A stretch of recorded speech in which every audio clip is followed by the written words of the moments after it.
Hello दोस्तों, आज हम पढ़ने वाले हैं कक्षा 10 संस्कृत के पाठ 1, जिसका नाम है मंगलम।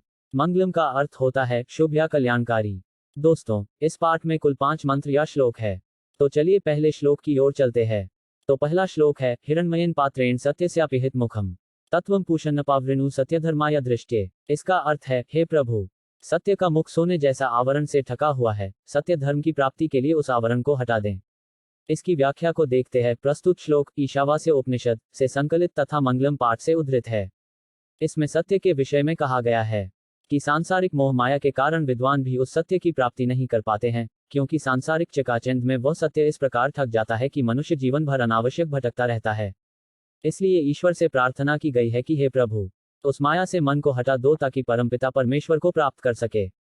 श्लोक नंबर 2। अनोरणीयान महतो महीयान आत्मास्य जंतोर्निहितो गुहायाम तमक्रतुरु पश्यति वित्शोको धातु प्रसादान महिमान मात्मानः। इसका अर्थ है, मनुष्य के हृदय रूपी गुफा में अणु से भी छोटा और महान से महान आत्मा विद्यमान है। विद्वान शोक रहित होकर उस श्रेष्ठ परमात्मा को देखता है। इसका व्याख्या। प्रस्तुत श्लोक काट उपनिषद से संकलित तथा मंगलम पाठ से उद्धृत है। इसमें आत्मा के स्वरूप तथा निवास के विषय में बताया गया है। विद्वानों का कहना है कि आत्मा मनुष्य के हृदय में सूक्ष्म से भी सूक्ष्म तथा महान से भी महान रूप में विद्यमान है। जब जीव सांसारिक मोह माया का त्याग कर हृदय में स्थित आत्मा से साक्षात्कार करता है, तब उसकी आत्मा महान परमात्मा में मिल जाती है और जीव सारे सांसारिक बंधनों से मुक्त हो जाता है। इसलिए भक्त प्रार्थना करता है कि हे प्रभु, हमें उस अलौकिक पवित्र प्रकाश से आलोकित करो कि हम शौकरहित होकर अपने आप को उस महान परमात्मा में एकाकार कर सकें।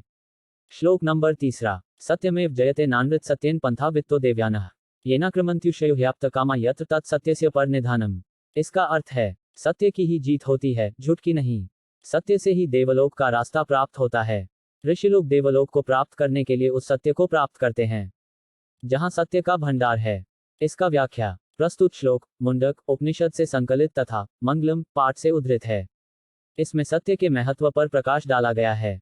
ऋषियों का संदेश है कि संसार में सत्य की ही जीत होती है, असत्य या झूठ की नहीं। तात्पर्य यह कि ईश्वर की प्राप्ति सत्य की आराधना से होती है, न कि सांसारिक विषय वासनाओं में डूबे रहने से होती है। संसार माया है तथा ईश्वर सत्य है। अतः जीव जब तक उस सत्य मार्ग का अनुसरण नहीं करता है, तब तक वह सांसारिक मोह माया में जकड़ा रहता है। इसलिए उस सत्य की प्राप्ति के लिए जीव को सांसारिक मोह माया से दूर रहने वाला भाव से कर्म करना चाहिए, क्योंकि सिर्फ ईश्वर ही सत्य है, इसके अतिरिक्त सब कुछ असत्य है।